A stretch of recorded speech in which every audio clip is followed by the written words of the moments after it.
Emily nodded, tears streaming down her face. It started a few nights ago. At first, I thought it was the wind, but it's been getting louder.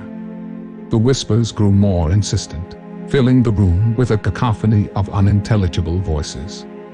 Panic set in, and Sarah grabbed Emily's hand. "We need to get out of here." As they made their way to the door, the whispers seemed to follow them, growing louder and more aggressive. Just as they reached the exit, the door slammed shut, trapping them inside. Desperation set in as the whispers reached a fever pitch.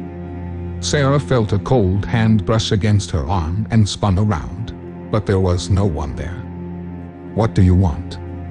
She screamed into the darkness. The whispers stopped suddenly, replaced by a single, clear voice. "You should have never come back." Emily clutched Sarah's arm. "It's him," she whispered. "The man who used to live here.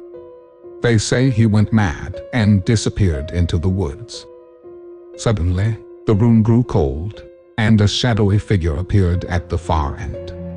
Sarah's blood ran cold as she realized they were not alone. Sarah and Emily backed away slowly, the figure advancing towards them.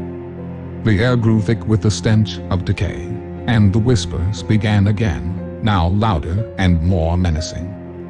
With no other options, Sarah grabbed a heavy candlestick and swung it at the figure. To her surprise, it passed right through, but the figure recoiled, giving them a momentary reprieve. "Run!" Sarah shouted, dragging Emily towards the back door. They burst through it and sprinted into the woods, not daring to look back. The whispers followed them, echoing through the trees. Branches scratched at their faces and arms as they ran, but they didn't stop. After what felt like hours, they emerged from the woods and stumbled onto the road. They collapsed by the roadside, gasping for breath. The whispers had finally stopped, and the oppressive presence was gone. "We're safe," Sarah panted, though she wasn't entirely sure. Emily nodded, though her eyes still held the haunted look of someone who had seen too much. "Thank you for coming," she whispered. "I don't think I could have made it out alone." Sarah hugged her friend tightly. "We'll get through this together."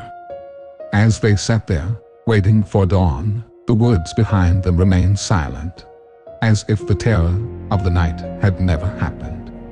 But they both knew better. The whispering woods held secrets that were best left undisturbed.